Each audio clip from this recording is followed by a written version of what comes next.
audience members, as before, are absolutely welcome to ask as many questions you like tonight. I'll adjudicate and check the questions and then answer them on behalf. But I can absolutely tell you beforehand, this is going to be a fantastic evening.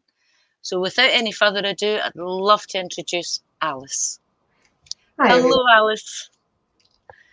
Thank you so much for joining us tonight, and be prepared to share the intimate journey of your transplant.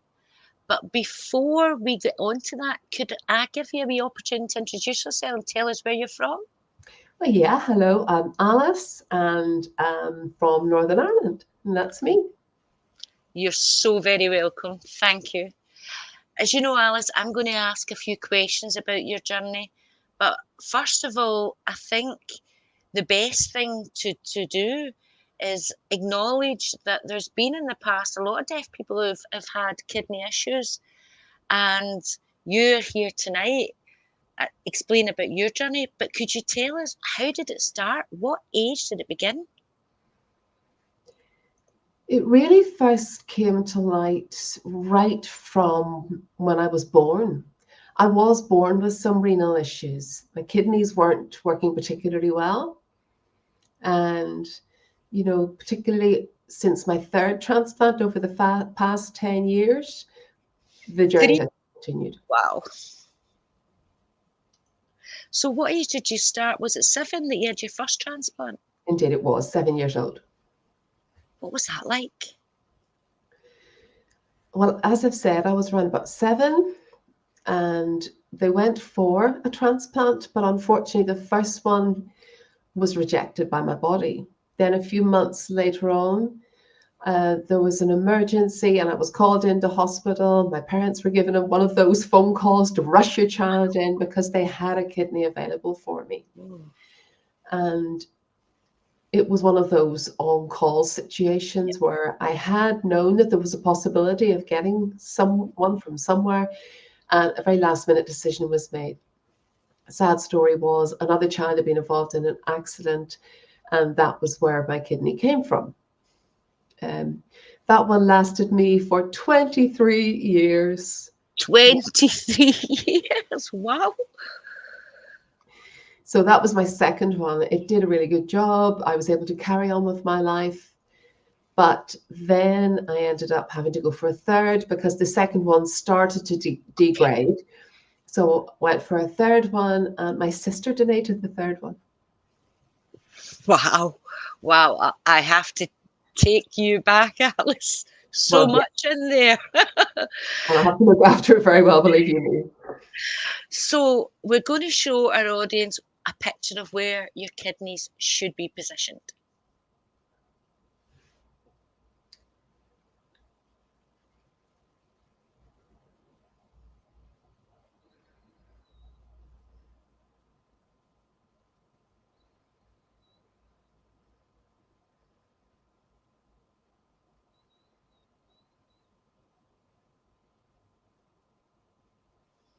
Okay, I hope that's clear to everyone. So it shows you the picture where your kidneys are. So you'd said that you'd had 3 transplants, one at 7, then again quite quickly a few years later, and then you had that kidney for 23 years, such a long time, and then 10 years ago, yeah, Yes, that's correct. We just you got, celebrated the 10th anniversary of this kidney. wow, 10th anniversary, but then you got your third. That's some journey for anyone. But can I bring you back into focus and sort of ask, what is the average kidney time for kidney transplants? Is there an average? That's a very individual question. It's impossible to say exactly how long. Each body is different, each kidney is different. As I said, my body rejected the first one. The second one lasted all that time. The third one, I'm hoping, is going to outlast the second one. But what I must say is that they say that on average, it is round about 10 years. Sometimes you can be lucky and it will last a lot longer than that. Obviously, with medical advances, they are saying my second one did really well to last for those 23 years. I did read a story for someone who's lasted 60 years. That's 60 years. Wow. So it does very much across individuals how well you look after yourself, and just many other factors are involved in that. And I suppose it's about a personal journey, and it depends on what the medical profession think and what they have at the time. You did mention that obviously when you got to your second kidney transplant, it lasted for 23 years, and then it started to not function as well. What does that mean? What does that mean? Can you explain? At that time, I'd been planning to go on holiday. But in the period leading up to the holiday, I wasn't feeling great. I was starting to feel very tired. I was bloating and carrying a lot of water. My legs were swollen, my face, my arms were just carrying a lot of fluid. And I just knew my body wasn't right. I was definitely feeling very low in energy, very bloated, and starting to develop a bit of an itch on my skin, different areas in my body, my arms, my hands. So I went over to the hospital, and when I talked them through my symptoms, their team within the renal department who look after my kidney have always been amazing with me. And when I described my symptoms, they did the relevant tests, blood tests, etc., and told me that my kidney function was dipping. And because of that, they said that I was at the point where I would need to be considering dialysis in the near future. And for me, moving to dialysis was not a welcome stage, but I knew that that meant that that would limit my ability to be able to go on holiday. So I enjoyed that holiday to the max, and then went back. And when they checked it again, they said the kidney function had dropped even further. It had gone down 10%. Oh, 10%, just like that? That's a massive drop, yes. So I had to move into taking dialysis very quickly, and that was started really just when I came back from the holiday. This is so lovely you sharing this thing, because this is such new information, and because it's your testimony, it means so much as well. Could I ask you to talk about the kidney transplant? How did you get your third one? Was it a member of your family? Can tell us a story. Can I just take you back a little bit, Avril, before we move into that? Because I think it's important for people to understand the process. Absolutely. When you saw those pictures that were shown earlier, the kidney normally sits towards the back of the body. So for yourself, for anyone else, it'll be towards the back of the body. My kidney is towards the front of my body. And anyone who's been through transplant, that's where they locate it after surgery. So mine is located on the front of my body. And if you see me when I'm using sign language referring to the front, the bottom lower half of my body, that's because that's where my kidney is situated. Thank you. So you asked about family and genetics. Initially, when we looked at that, there had been no research carried out in terms of genetic history. But there have been some incidents within my family that would have indicated that there may have been some issues. So for example, I've had kidney issues all my life. And then my father started to develop some issues as well. And he ended up going for transplant surgery as well. Oh. So both my father and I have had kidney transplants. So it is possible that there's a genetic link there, but that would all need to be researched much more in depth. Those bits and pieces of research are complex, but that's what would need to be done to get further information in relation to that. Oh, wow. Thank you for answering that. But you'd mentioned as well about dialysis. I'm trying to spell it. It's quite difficult, and that's your sign. Can you explain what dialysis is? Dialysis is a process whereby the kidney isn't working well. So the kidney function means that it can't clear that area of the body. And whenever you have urine, then it can't clear that from the body. So the dialysis, if you imagine the dialysis machine, it is carrying out the function of the kidney. So the machine is clearing the body out of the bits and pieces that the kidney can't. It comes in the place of that. Anyone who's on dialysis, initially, you'll be in hospital 3 times a week for Wow. 4 hours per 3 session, 4 times. hours, Wow. 3 times a week. Wow. And so I actually was able to move eventually to home dialysis. And I was doing then 4 sessions a week, which meant I was getting a better quality of life because there was more work being done to replace the work that should have been done by my kidneys that were not doing so well.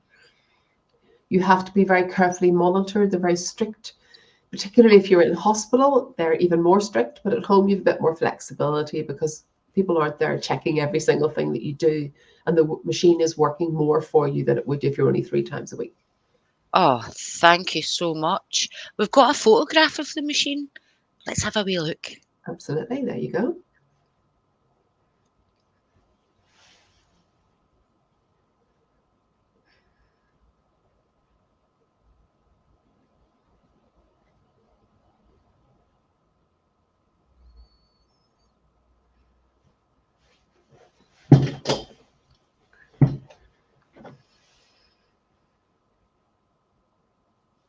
Wow. Big machines, Alice. Can you explain? I'm trying to find the words here. You're having to go to dialysis all the time, up and down to the hospital, and then eventually you get a dialysis machine at home. I'm right in thinking that's what happened. So how do they make that happen? Do they just bring the machine in and plug it in? Is there permissions or I don't know.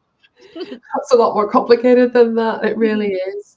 I had initially been attending hospital and having my dialysis done there. I would go from the dialysis settings to straight into work. I was always in an environment where I would sort of see different people, but then over time, those people didn't come in anymore. And I remember asking staff why that was happening. I thought maybe they'd stopped their dialysis treatment, and the staff said, "No, you can get this done at home." So obviously, my reaction to that was that I wanted it done at home, and their reaction was, "Oh, you're deaf, Alice. We think that could be too complicated because there's alarms attached to the machine to ensure the function works well." I'm a little bit of a stubborn personality, and I was just adamant that I wanted it to be done and insisted and kept insisting, no matter what reservations they threw at me, and no matter how many meetings we had to have to discuss it, I was adamant. And in the end, they agreed to go ahead with it. But what was amazing was that the dialysis machines that they gave me at home were actually really different from the ones in hospital. And I had to be trained. Wow. Initially, I was trained in the hospital environment with their machines for weeks and weeks and weeks. And then when I arrived in hospital, they made me become independent with the hospital machines. And they just checked that I was doing it okay and that they were happy enough and confident that I could do it on my own, which did surprise me a little bit. Do you know, as deaf people, we live in a visual world. I think we do pick these things up really quickly. I even had to be tested. I had An to go through exam. written exams. Wow. It's like a driving test. And But for also the they were in theory. written English as well. It was complicated. And then they had to do a home test to check my room was all okay. It was very, very stringent. But the biggest thing that had to be negotiated was there was an alarm attached to the machine, which I couldn't hear. There's a lot of tubing, and if the tubing becomes kinked or blocked, then the alarm goes off to let you know that there's a problem and that you have to fix that. So if the alarm went off and I didn't hear it, or I fell asleep or something, then that would cause problems. And it was a sound-based alarm. So, I came up with the idea, as I do. I have lots of initiative that we use, the baby alarm systems that we've often had. My son was grown up at that stage, but I still had his little baby alarm. I brought it into hospital. And if you look at this photo, you'll have seen, you maybe saw it in the photo, did you? Did you see in that photo, Oh, the do you baby know I alarm? must have Oh, you missed it? maybe missed it. Oh, it's actually on the photograph. Oh, Yes, it was. I had it attached to my pager that is used for the doorbell and for other things, and the baby alarm was attached to that. At first, I tried it in hospital. They brought in their technical team, went through lots of negotiations and procedures, and in the end, we agreed that it was going to work. And they were eventually satisfied that it was all fit for me to use. We did just you ever have an event? we did twice, yes. Oh, sometimes different pipes, different tubes. The water was meant to come through and it wasn't coming through, and I needed to replace the bag of water and fluid, that kind of thing. But there were two actual emergencies, one of which I ended up having to be rushed into hospital for. Wow. Um, and the alarm was great for me. Actually, it worked really well, and they were happy with it. But to get it installed in my house took 2 full days. What? They installed in your house? 2 full days to get it in. They had to bring out plumbers to work with the piping. They had to get electricians out, builders. Little bits of it were sitting on a plinth. There's like a shower tray below I that thought because that. there's a lot of fluid coming through. Yeah, and the water coming down. You had to protect the floor because there was a lot of fluid exchange going on. A special chair, everything that I needed was provided for me, but they had to be very rigorous in the installation phase. And then every 2 weeks, there were different bits and pieces that had to be delivered on top of that. Rubber gloves, injections, fluid bags, all those bits and pieces that enabled the dialysis work had to be delivered out to our house every 2 weeks. And I had full responsibility for that in terms of replenishing the supplies, putting the orders through, and getting all that done. I mean, it's just making me think that they're taking over one room in your home for Oh, it dialysis. didn't have. It didn't have. You had your own little individual hospital room in your home. So we've got the equipment there. So how long did you have that dialysis at home? I had 5 years home dialysis and 5 years in hospital. Yeah. And then I got into a rhythm with it. It was all going really well, actually. At home, I really enjoyed I enjoyed it much more as a process. And was it the same amount of time at home? Yes, it was. Mhm. So that was every 4 hours, yeah? 4 hours, 4 days a week. So do you just like go for a nap? Do you read? Do you watch the telly? What do you do? This must really interfere your life. It Is and wasn't. and It is it wasn't. painful? Okay, no, it wasn't painful. But I think it's only now when I have a little bit of distance I can reflect and think, how on earth did I cope with all that? I was working full time. I was on dialysis. I had a younger child at that stage who had homework. I was making dinners. I don't know. And it did have a massive impact on my family life, I'm sure. But in response to your question, what did I do when it was on? Sometimes I did have a nap. I was very busy, as I just explained, and I got tired. Sometimes my son used to sit beside me and we'd watch a film together. Sometimes friends would come out for a chat. It's always lovely to have your friends coming out. We had our own BSL Blethers going on over a cuppa. But the dialysis process itself is tiring. So I couldn't have had my friends out chatting for 4 hours at a go because I would have did hit my energy. So when you finish the dialysis, do you need to rest afterwards, or are you like fit to go? No, because there's a whole cleaning process involved. The Oh, machines had to be kept pristine. The room itself had to be given a full in-depth clean every time because of the risk of infection. of course. Dialysis was carried out through a tube called a graft that went in just below my shoulder bone. And that graft had to stay in position all the time. And I was responsible for keeping that clean, making sure that the tubing leading into the graft was clean. And then once the dialysis was over, everything had to be completely cleaned through. There was blood coming through as well. If you saw the picture earlier on, blood was coming, all of those tubes had to be cleaned out. And it was cleaning, so it was my whole bloodstream. So everything had to be very highly sterile and kept clean. Wow. And special yellow bags of blood that were put in. And then when I finished with those, they had to be disposed of. I had a special bin for all of that. And it wasn't one of your council bins. I had a special collection for that too, to be taken away because it was blood product. When new things were delivered, then that particular bin was taken away with all the dirty products.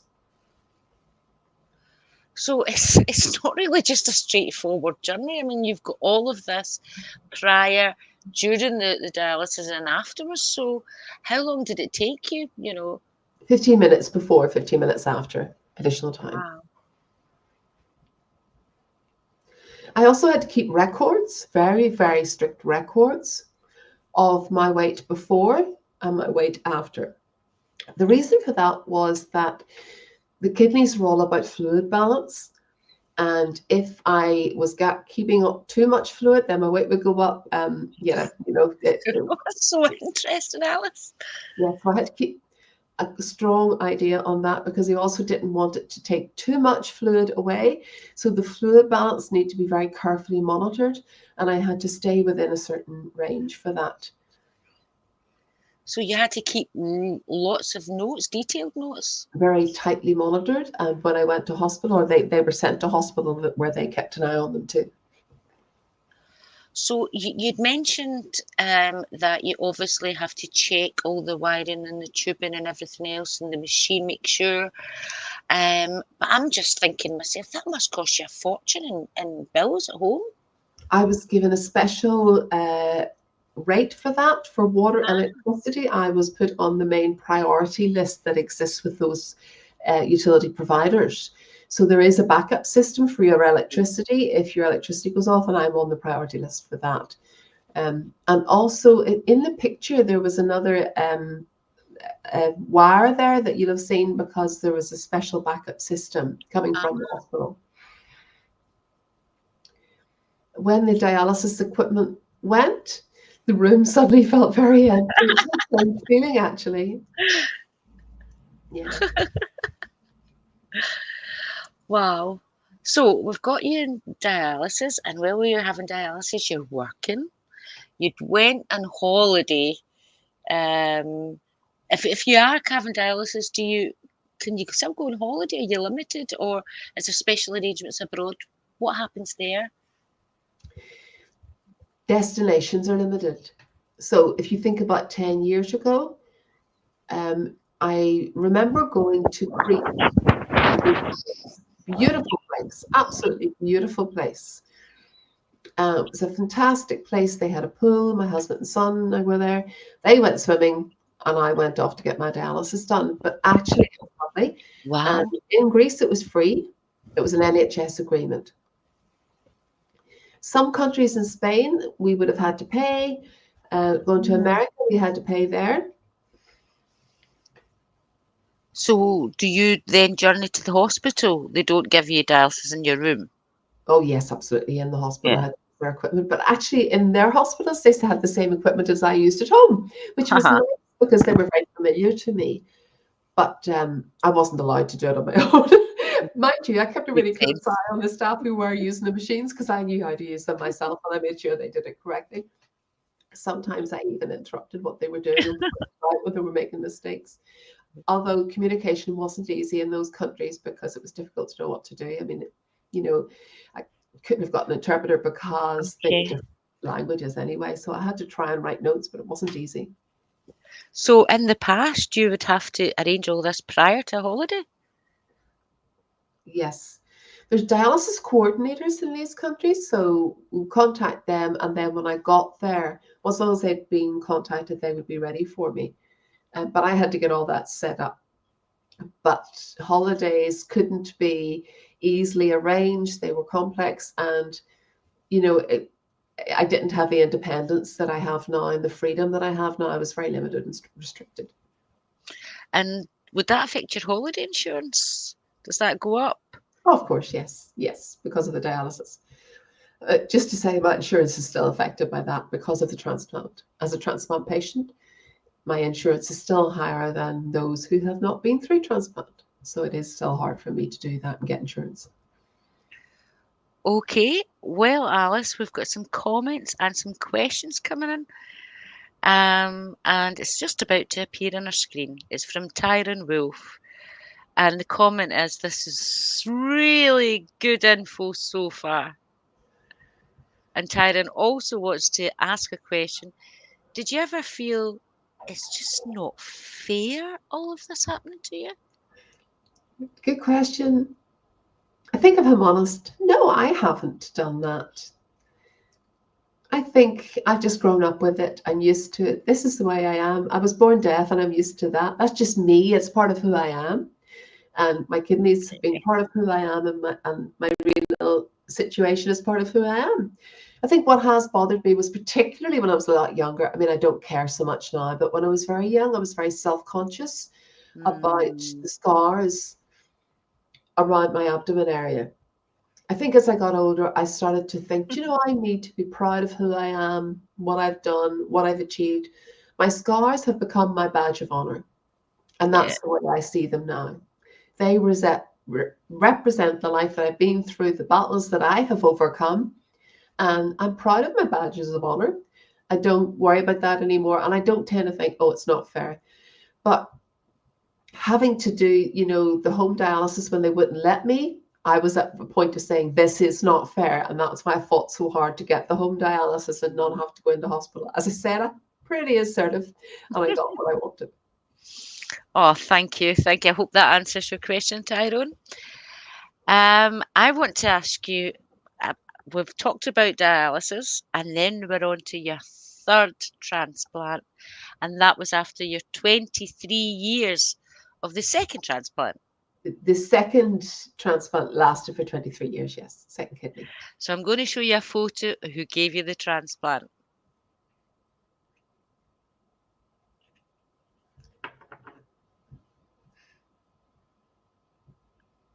So, who's this gorgeous woman?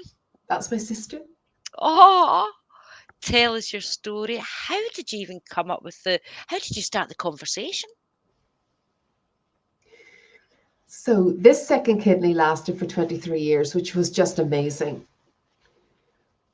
When I was going through dialysis, they told me that I would never be able to get a transplant because my physical situation had become just too complicated, and I would be on dialysis for life, and I would have to just learn to live with it.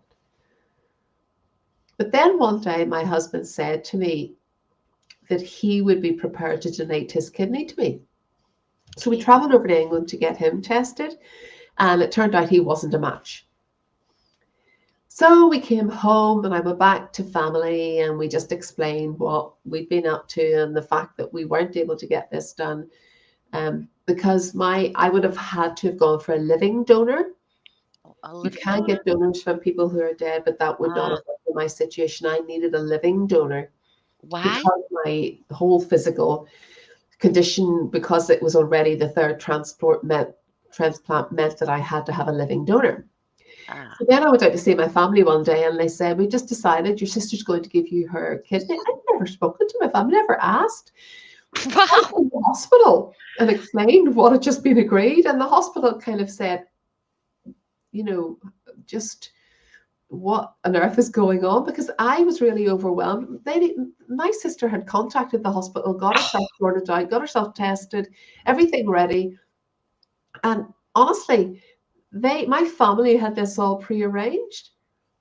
And I had come back from England to say that, my husband and I had been given bad news, and they Wow. actually presented me with this solution.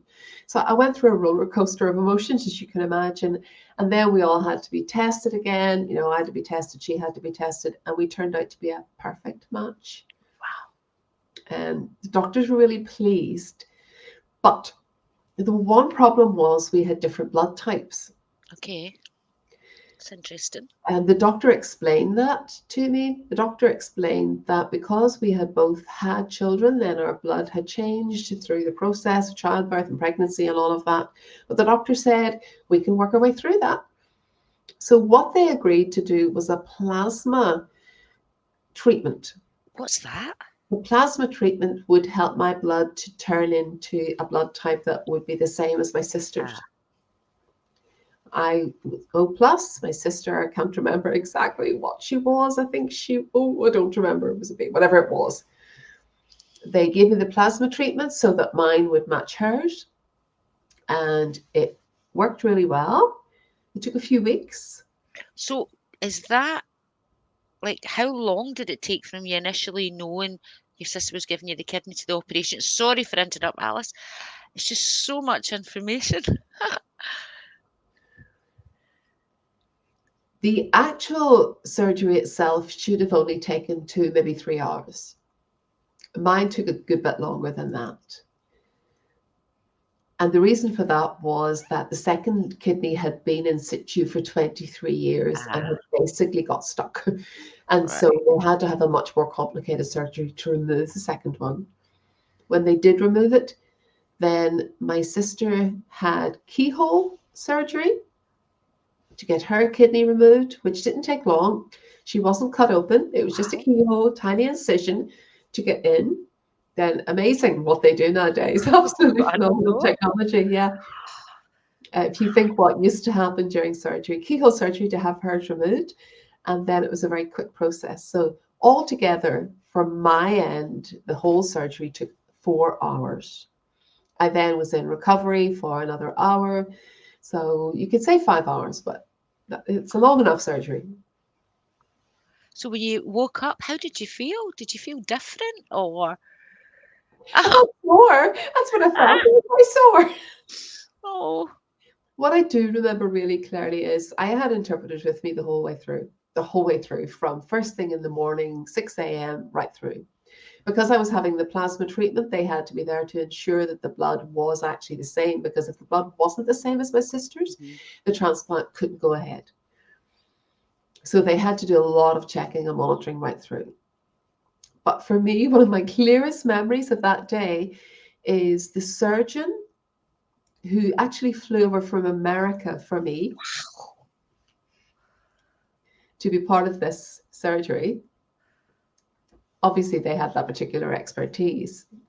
And I can remember waking up, that groggy state you're in, and on the bed, you have the sides that come up, the sides on those Yep. hospital beds. And the surgeon was sitting with their head leaning on the bars. And I thought, are they upset or what's wrong? And I woke up saying, did it not work? Did the transplant fail? What's happened? And then they were just sitting there with their head in the bars. Anyway, I remembered that, and I had the chance later to speak to the interpreter, and I said, is everything okay? And they said, everything's fine, Alice. And they said, well, what's the surgeon doing lying in the bars on my bed? Was I dreaming that, or was that my imagination? And they brought the doctors over, and I asked them why, and they said, no, I was just so thrilled because your urine, it was all working. It had come through, it had joined, and it was all Oh. working for the first time. And I was so thrilled that I put my head down. They were sitting watching, just lying on the bar, their arms resting on the bar, looking at, and then they saw the numbers coming up. And when they saw that, they put their head down in appreciation. I couldn't believe it. That's what it was. They were sitting there and just so thrilled. Oh, that's just amazing. It must have felt amazing for the surgeon as well to achieve that as well. So after your operation, we've got a photograph to show everyone.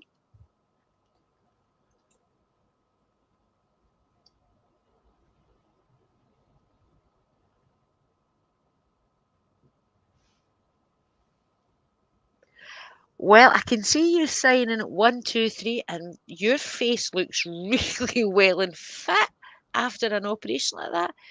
Give us a bit of background of each of the photographs. My sister and I had a lot of fun. You'll see that me putting my thumbs up before surgery, and we were bantering each other a lot. So, my hair was all plaited before surgery, and then my other sisters came in and wound each other up, and we were laughing. My other sister had donated her kidney to my dad, and so, she came in and braided her hair, did all that. So the one who gave me her kidney, Anne-Marie, we were laughing about. But the first photo shows you my hair braided just before the surgery. But then the second photo, can you see the way my face is quite bloated? I did notice. The reason is that there were so many fluids being put in my body that my body was just filling up with fluid, Ah, and that will help the kidney function right. start to So that's kick. a good thing. Yeah. So that was helping the kidney function kick in. And then the third picture is a bit more my face again. The fluid is starting to go and it's looking a bit more like me again. But also, I had a blood transfusion, a couple of blood transfusions. 4 hour surgery meant that afterwards, just a little bit more blood needed to be pumped in. It's so lovely to see you looking so well and so positive after such an big operation. You know, just an amazing individual.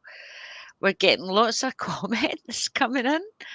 And there's a comment here from Robert Wilson. And what he's saying is your story reminds him that when he was living in Mill, he had to go to the nearest dialysis place in Fort William, and it would almost take him all day and back using ferries. And you couldn't live like that nowadays. Have you ever done things like that? At that time, I couldn't have. My lifestyle was very restricted. You know, elements such as ferries, that kind of thing, would have made it very difficult for me to get back for Absolutely. 7 o'clock in the morning. When you're on dialysis, it starts early in the morning, and you have to be there. And so ferry times wouldn't have worked. So it's a great comment, yeah. Well, now you've no excuse for visiting. You can do all of that stuff. And also, you need to go to Mill. It's amazing. My quality of life is so much better now. I'm so grateful to my sister for donating me that kidney and releasing my quality of life. You know, you've preempted it. We've got a question from Tyrone Wolf. What can you buy your sister for Christmas that can beat what she's gave you? Any ideas? So what would you give her if you could wish for anything? I don't know how to even answer that. Well, maybe that's just a wee reminder that we keep on remembering that this was your sister. Well, that might spoil a few surprises, but her Ah, birthday is coming up this month. ah. Okay, we've got another question from one of our audience members. Oops, sorry about that. Wee technical issue there. Ah, I'm back on. Thought I lost you there, Alice. That was my fault.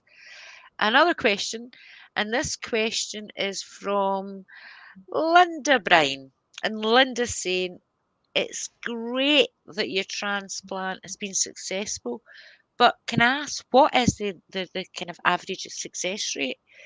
Because she's known someone who's had a kidney transplant and it's failed twice.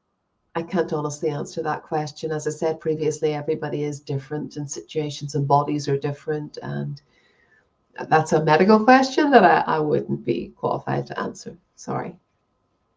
I just couldn't. I couldn't answer it. That's great, Mine, Alice. mine's worked. So yeah, I mean, you've had three, and other people might have had less or more.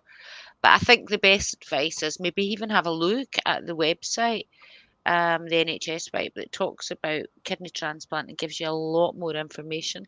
That might be something you want to follow up on. We've also got a comment, and this is from Magella. And our comment simply is, you inspire us with so much love. thank you.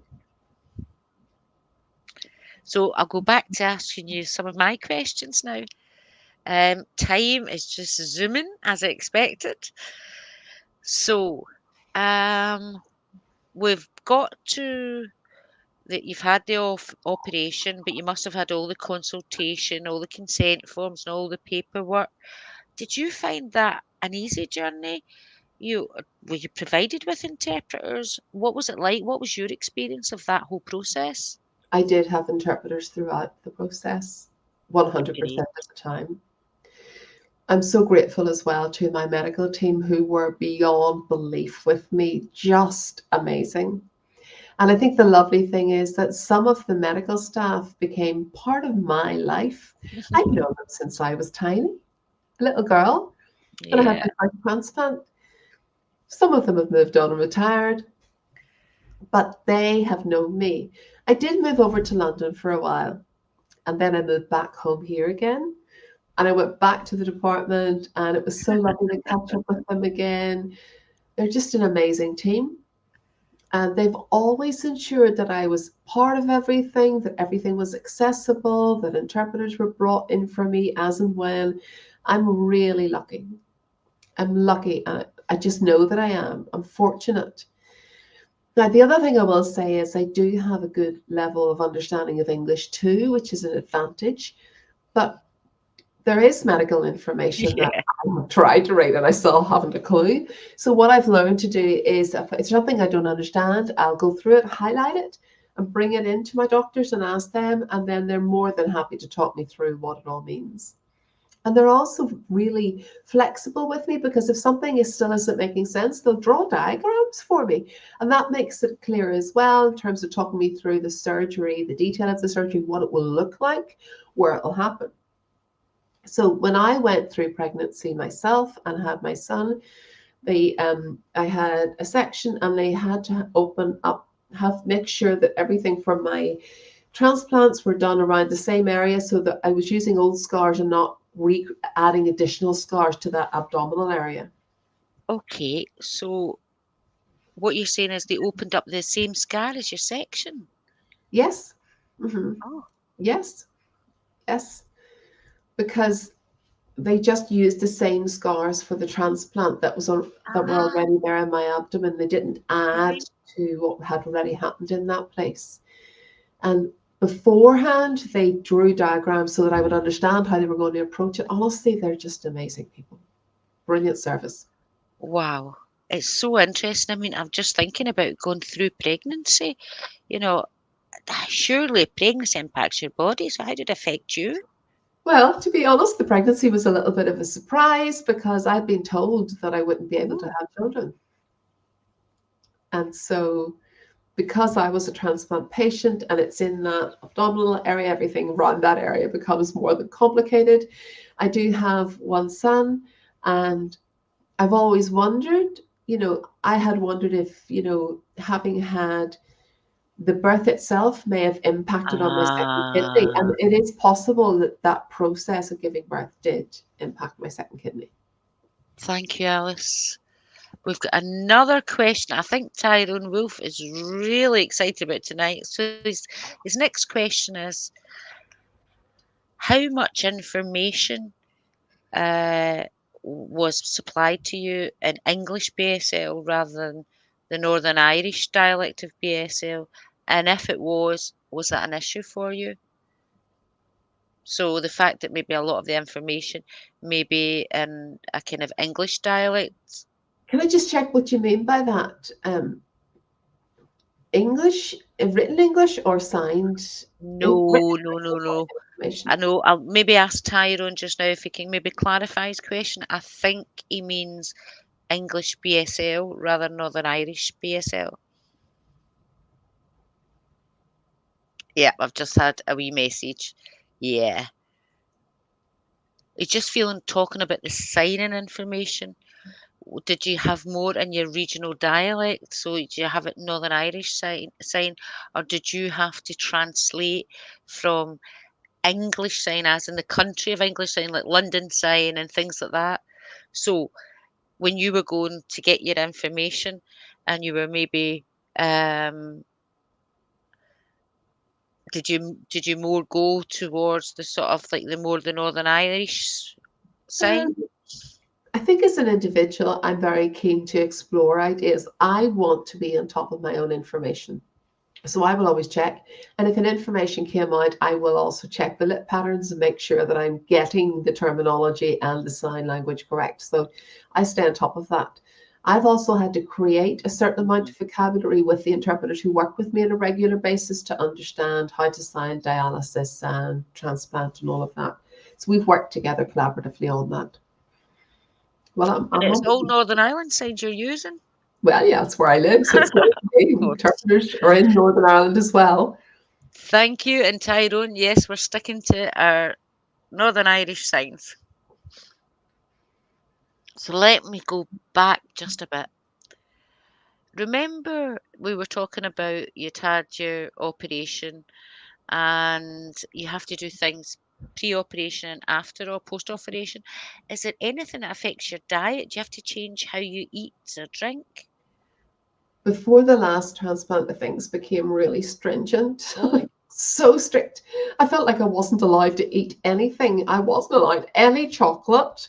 I oh, wasn't allowed bananas. I wasn't allowed any food with salt in it.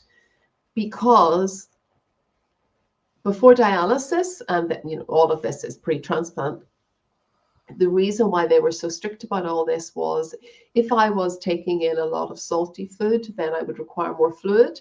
And then I would start to bloat by retaining fluid, and I had to be very careful about that.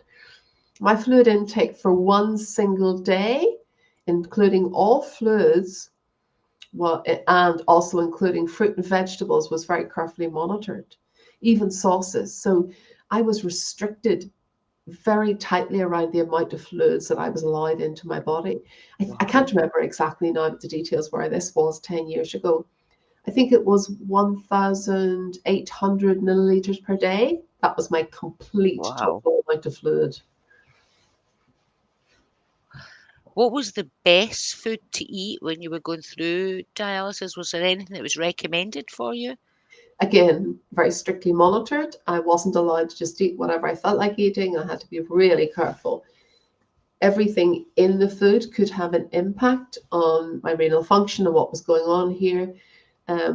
Now I can eat whatever I want. I can stuff my face if I Wow. want to. That's so good, but I suppose you do have to be careful too. However, I think, like everybody else, I still have to watch balance. I can't just eat burgers and chips all the time. So I've learned a healthy lifestyle and I follow that. The one thing that I'm still not allowed at all ever is grapefruit. So I don't even try that because that's contraindicated with some of the medicines that I'm on. So because of that, that would impact the function. And what I have to be wary of is my body rejecting my kidney. So that's one of the reasons why I have to really adhere to that. That's such useful information for our viewers at home. And it's good to know that you get that support with the medical advice explaining what you can and can't eat. But it's great that you can have a better life now. Oh, it's fabulous. So I can treat myself, and even things like Oh, afternoon tea, that I remember that's going home from amazing. surgery, all the desserts that I was suddenly able to eat that I hadn't been able to. My husband kept bringing me cups of tea. They just hadn't been allowed. Before that, it had been one cup of tea and that was it. He was bringing me loads. It was fantastic. Life just became so much more fun and pleasurable after transplant. You mentioned just there about medication. So you've had dialysis, you've got the transplant, you've through post recovery. So does medication just stop? Oh, no, no, no. I am still on multiple medications. Can I just be ready for this? Are you ready? There you go. What is that? That box of That's my current medications. All of them. So many of them. I take them morning and night. At the minute, I am talking to my medical team about trying to reduce some of them, maybe cut okay. them out. And all of this is avoiding any potential for my body to reject my kidney. I would get a lot of recurrent cold sores and mouth ulcers, Oh, and I have to really watch that. And that's all to do with the kidney function. I would have gout on a regular basis in my feet. That's all to do with your kidneys. Because I'm taking so many tablets, I can get pain in my abdominal area because of the buildup of acid. And so these tablets manage the levels of acid sitting in my stomach. I have to take antibodies. Antibodies ensure that I resist infection, but there are 3 different types of antibodies that have to be taken, and they're cycled over 3 months so that the body doesn't settle into one particular antibody. If you take one all the time, the body will start to work with it too easily. I was actually at a doctor's appointment this morning, and they told me they're going to take one off the list because they've realized there's 3 antibody treatments and one of them isn't working. I had picked up a couple of infections and they told me that one of them isn't working, and they reckon that the body has got too used to it. And so every time I go, they do change my medications. There's a lot of that control and adaptation going on a regular basis. But they always explain why. I get followed up really carefully. Lots of records are taken. So absolutely, I'm still taking medications and I always will. I mean, the box looks absolutely huge, Alice. How many tablets do you take in maybe one day? Currently 11, morning and night. 11. So morning and night. Yeah, All 11 right. across the day. Yeah. Thank you. So hopefully you're looking for the medication to reduce or maybe change medication. That's the aim. Well, my hope would be that I don't have to take any, but I really can't see that happening. I would say I'll have to take them long term because it's all about preserving my life. So there's lots of lifestyle changes like monitoring your food intake, monitoring your water, monitoring, is there anything, did your hair changed? Yes, I have to take tablets because my hair would be very fine. What about your Um, skin? some of these tablets carry their own risks because there's quite a high risk of skin cancer.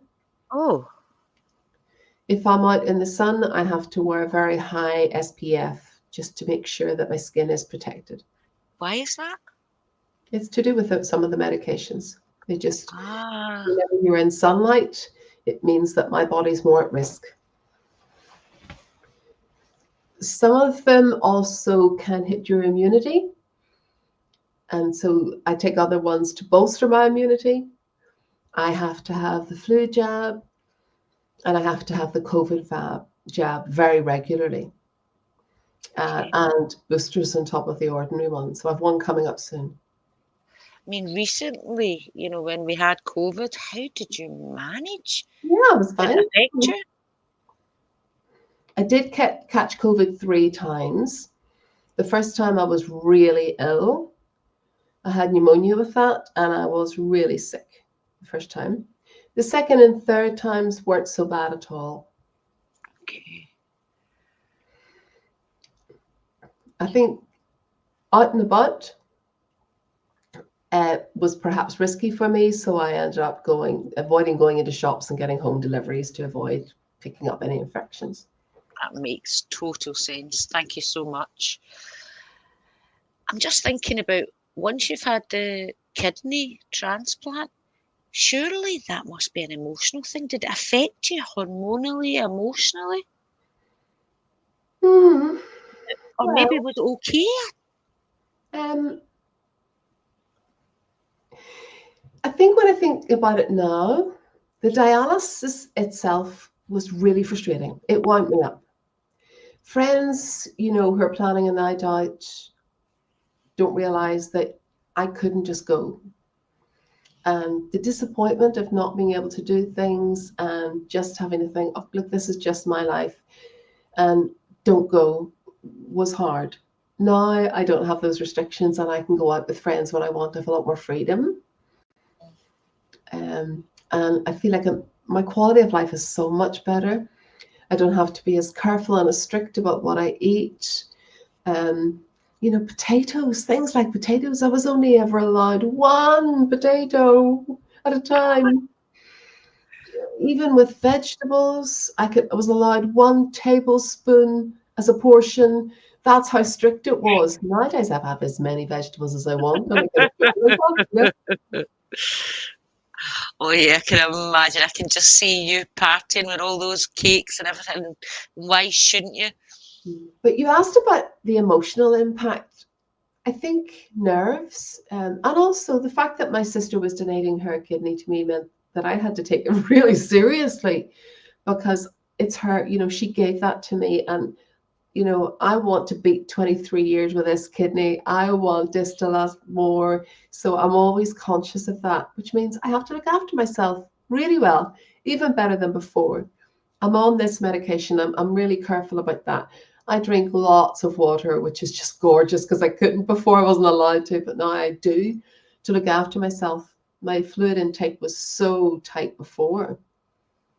And that little bit on in a glass was as much as I was allowed before. Now I'm taking full glasses at a time, and that's so good. Wow. I'm looking at the time, but actually nearly out of time. But I want to ask, I mean, was your operation through the NHS or was it Oh, private? under the NHS. It's actually illegal to have this done privately Oh, didn't know that. across the UK. because you can't have someone put under pressure to donate a kidney, Mm, or you can't have somebody who is actually going out and causing the person to be dead to take, killing somebody else to take their kidney. Is just illegal. yeah, that makes absolute sense. And I suppose what you're saying is you just keep positive, you keep looking after yourself. I'm inspired. How do you do it? I would say the biggest thing is family support, friends who are so supportive of me. I do my best to stay as fit and active as I can. And you're allowed to exercise? Oh yeah, absolutely. I've just loved getting back into swimming Ah, again. It's such a thrill. When I was on dialysis, I wasn't allowed anywhere near because I had that tube, that graft sitting, of and I don't have course. that anymore. So I've loved that. I can go to aqua classes. I can do all sorts of things.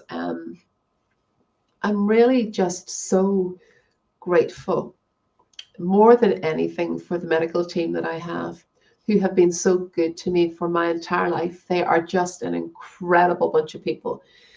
When you think this started when I was very, very small, and I would be the only child in a renal ward where everyone else was an adult. And they used to come over and give me the nurses' hats and the nurses' badges, and they would go around and look after me. And the doctors would take me out and buy me a packet of sweets as a child. And they would say, I always remember them saying, just pick anything you want, Alice, take whatever you want in the shop. I was left thinking, like a kid in a candy shop, what would you do? I didn't take much, but it was just the memories of that. It was just amazing. I And suppose they were that's like family. the privilege. I think what's most important is to be as aware as you possibly can. Get all the information that you can about your own health and your own body. So when my medication is changed, they talk to me about that, and they ask me about the impact, and they ask me what I think. My medical team don't make those decisions without involving me.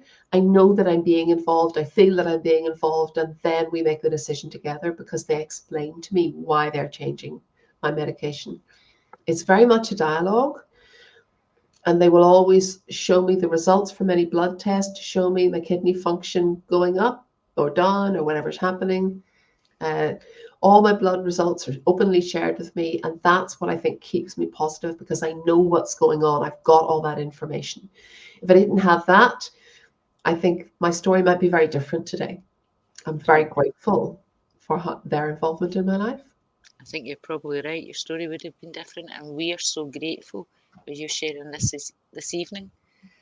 I'm just having a wee quick look at all my questions to make sure I've covered everything, as we're just about running out of the hour. And I think I have covered everything. I suppose the one thing I would want to ask you, do you have any tips or any thoughts you would maybe want to share with our audience at home? So, like for someone who maybe is considering donating a kidney to someone they know or know about that in the way that your sister did that for you, is there any sort of final words you would like to say to our people at home? I would say go for it. Go for it. What a beautiful thing to give another person the opportunity to have a life that they can enjoy. My sister has never been a selfish person, and she was so kind. She didn't have to do that for me. She has her own children. She had two children at that time. She's got a third one now, by the way. But she didn't have to do that for me. She did that out of love and out of her own care and compassion for me. And I'm so grateful for that. So if any of you feel that, you can be as brave as my sister, go for it, you know? And my other sister, Sarah, she donated her kidney to my father to give both of us our lives back again. My dad got his, I got mine. So we will always, always be grateful for what they've done for us. Obviously, if you're even considering it, talk to your own doctor, start the process, get information, chat to the people you need to talk to. Let them know what you're thinking. Go for it. And also how you feel at the end when you've given such an amazing gift. And there is a particular badge that my sister was given at the end of this. Yes, that's right. What's that? The badge? And she received a badge? I know we're running late, but tell me, Alice, tell me about this badge. I think you did tell me. Oh, it's called a cross anchor badge. It's a pin. Yes, that's correct. And, hopefully what I can say is that your sister's got it, and I hope her life and your life is wonderful. Yes, she got it after she donated her kidney to me. Totally unexpected. I think it was sent in the post. And I know that that was really important for her to have that acknowledgement, and she so deserves it. Well, I can only say thank you to your sister on behalf of the deaf community and keeping you here. I want to acknowledge her braveness, her kindness, and I just wonder, how many others would be able to do that. Do you know what the funny thing is about this sister? She's petrified of needles, petrified of them, and cannot look at blood being taken. But she was brave enough to go through that for me. She overcame her fear of needles. And isn't that amazing? You've got some sister. She just made sure that you were all right. So lovely. What a gorgeous story. I And definitely now we have passed the hour mark. We've just been blethering all this time. Your information has been fabulous, Alice. Thank you for sharing such an intimate story and an intimate journey. You've raised awareness tonight about the processes of kidney transplant. I'm sure lots of us have just got new information tonight, and you've given us a lot to think about. I just want to say many, many, many thanks for giving up your time, and more importantly, for sharing your story. As Magella said, you inspire every single one of us. I wish you all the best in what life has to offer. Look after yourself I and want take to do that. care. Well, thank you. Thank you. And thank you to everyone at home. Bye then.